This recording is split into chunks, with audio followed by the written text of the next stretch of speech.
दोस्तों, आज की इस वीडियो में हम बीपीएससी द्वारा आयोजित प्रधान शिक्षक नियुक्ति परीक्षा के डीएलएड विषय के कंटेंट को लेकर के आए हैं। प्रधान शिक्षक की इस परीक्षा में सामान्य अध्ययन के अतिरिक्त डीएलएड विषय से भी प्रश्न पूछे जाएंगे। हमने अपने नोट्स में डीएलएड विषय के टॉपिक वाइज नोट्स के अतिरिक्त सिलेक्टेड ऑब्जेक्टिव क्वेश्चन कलेक्शन को भी इंक्लूड किया है। आज हम हेड टीचर एग्जाम के डीएलएड विषय के मॉडल सेट 1 को देखेंगे, जिसमें हमने डीएलएड के शिक्षण कौशल विषय के सिलेक्टेड 25 क्वेश्चन को इंक्लूड किया है। तो आइए बगैर किसी देरी के हम शुरुआत करते हैं आज के सेशन की। अगर आप भी प्रधान शिक्षक परीक्षा में प्रधान अध्यापक परीक्षा में सम्मिलित होने वाले हैं तो आप हमारे नोट्स को प्राप्त करके कंप्लीट तैयारी कर सकते हैं। हमारा पाठ्यक्रम आधारित यह नोट्स आपकी कंप्लीट तैयारी के लिए सफिशिएंट है। इसे प्राप्त करने के लिए आप हमसे संपर्क करें 7631314948 पर। इस नंबर पर आप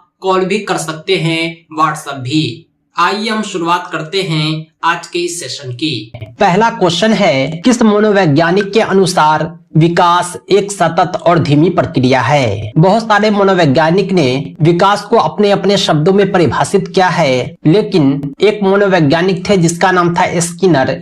इन्होंने विकास को सतत और धीमी प्रक्रिया कहा है। यानी विकास जो होता है ये लगातार चलता रहता है, वृद्धि की तरह एक लिमिटेड टाइम पीरियड के बाद रुक नहीं जाता, बल्कि जीवन भर चलता ही रहता है। वृद्धि रुक जाती है लेकिन विकास जारी रहता है। क्वेश्चन नंबर 2 है, व्यक्तित्व विकास की अवस्था है। व्यक्तित्व विकास की अवस्था क्या है? 4 ऑप्शन आप देख रहे होंगे। अधिगम एवं वृद्धि, व्यक्तित्व अध्ययन, उपचारात्मक अध्ययन, इनमें से कोई नहीं।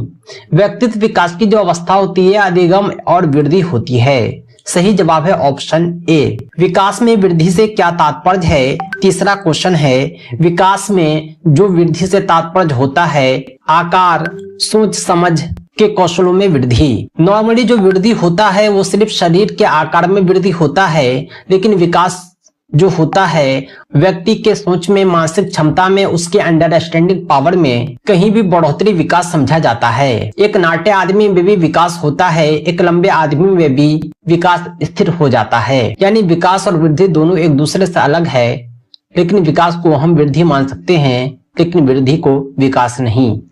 नेक्स्ट क्वेश्चन है 4 नंबर, तनाव और क्रोध की अवस्था है। कौन सी अवस्था को तनाव और क्रोध की अवस्था माना जाता है? क्या शैशवावस्था को तनाव और क्रोध की अवस्था मानते हैं? क्या बाल्यावस्था को मानते हैं? क्या वृद्धावस्था को मानते हैं?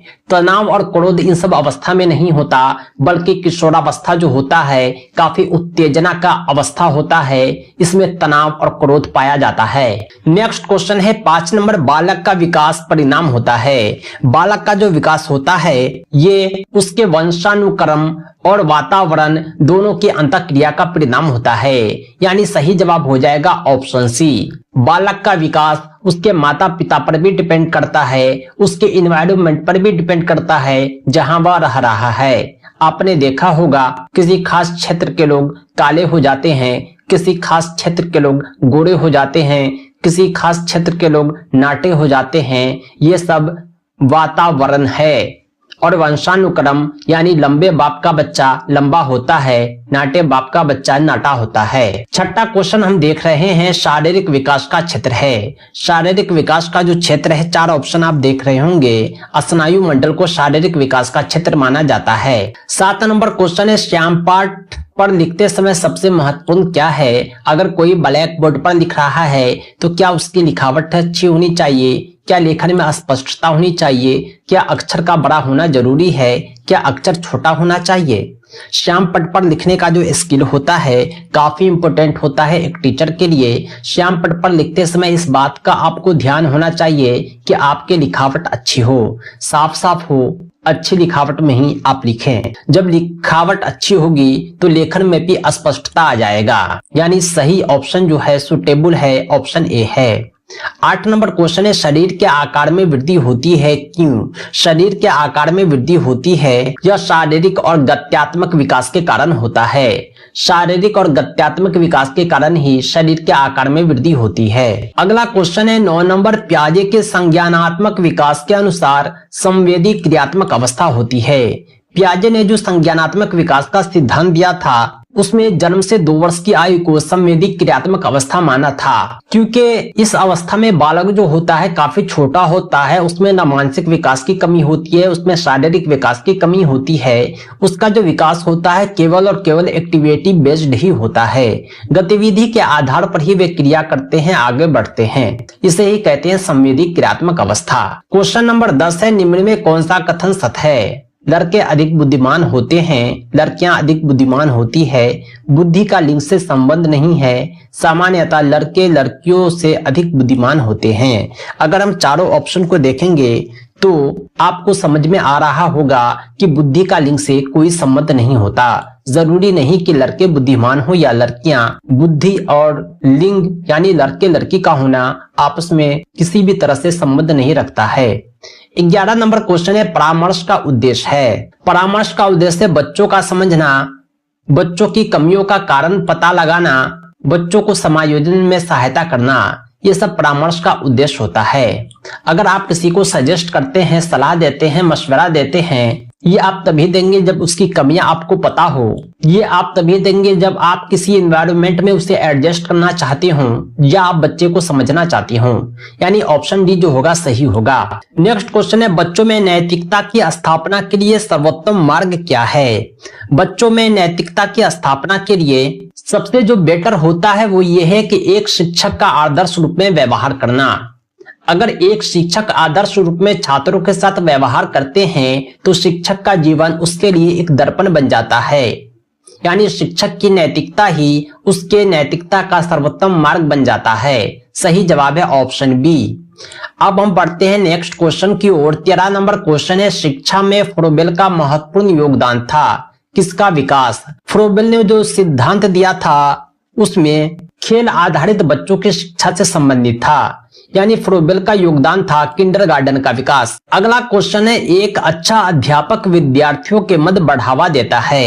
एक अच्छा जो अध्यापक होता है वह विद्यार्थियों के मध्य सहयोग की भावना को बढ़ावा देता है। यानी एक दूसरे के प्रति कोऑपरेटिव होना चाहिए, सहयोग की भावना होनी चाहिए। अगला क्वेश्चन है, शिक्षक का अति महत्वपूर्ण उद्देश्य क्या है? शिक्षक का जो अति महत्वपूर्ण उद्देश्य होता है वो बच्चे का चौतरफा विकास, सर्वांगीण विकास होता है। अगला क्वेश्चन है 16 नंबर, डैश तथा डैश की विशिष्ट अन्योन क्रिया का परिणाम विकास के विविध मार्गों और निष्कर्षों के रूप में हो सकते हैं। वंशानुक्रम तथा पर्यावरण की विशिष्ट अन्योन क्रिया का परिणाम विकास के विविध मार्ग और निष्कर्षों के रूप में होते हैं।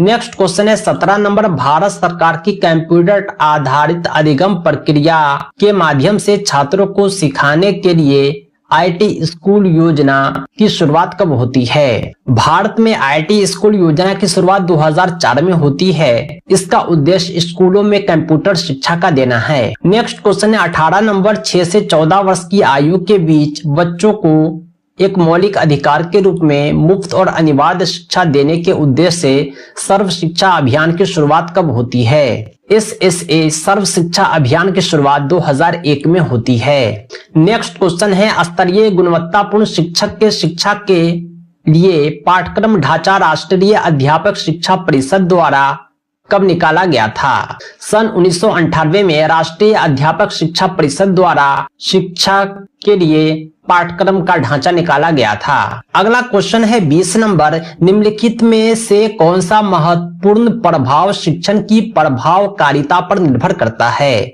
4 प्रभाव दिए हुए हैं जो शिक्षण को प्रभावित करता है। वो ये है कि शिक्षक की विषय की समझ होनी चाहिए।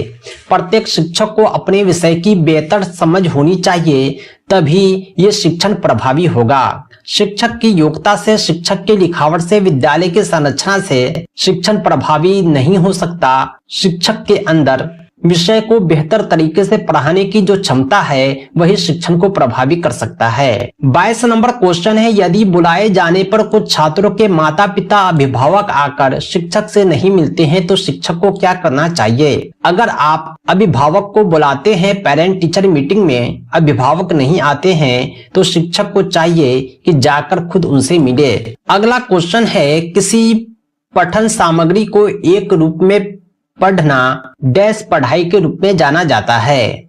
किसी भी पठन सामग्री को एक रूप में पढ़ना यह सतत पढ़ाई होता है, न कि बंटित समूहित अंतरिल, यानी इनमें से कोई नहीं। 24 नंबर क्वेश्चन है, पाठचर्या निर्माण को कार्य माना जाता है, यानी सिलेबस बनाना कैसा कार्य है? ये जो काम होता है अत्यधिक विशेषज्ञता वाला काम होता है। बच्चे को क्या पढ़ाना है ये सिलेबस ही डिफाइन करता है। सिलेबस ही उसकी सारी आवश्यकताओं को पूरा करता है। सिलेबस ही उसे उचित मार्गदर्शन देता है। इसलिए सिलेबस तैयार करते समय काफी सावधानी बरतनी होती है। ये मोस्ट रेस्पॉन्सिबल वर्क माना जाता है। लास्ट क्वेश्चन है, विद्यार्थियों की प्रशंसा की जानी चाहिए। विद्यार्थियों की प्रशंसा किस तरह की जानी चाहिए? विद्यार्थियों की प्रशंसा हमेशा लोगों के बीच की जानी चाहिए, क्योंकि जो लोग उसकी प्रशंसा को सुनेंगे वो मोटिवेट होकर के अपने अंदर बदलाव लाना चाहेंगे। इससे पॉजिटिव असर पड़ेगा समाज में और बच्चों का भी हौसला बढ़ेगा। सही जवाब हो जाता है ऑप्शन सी।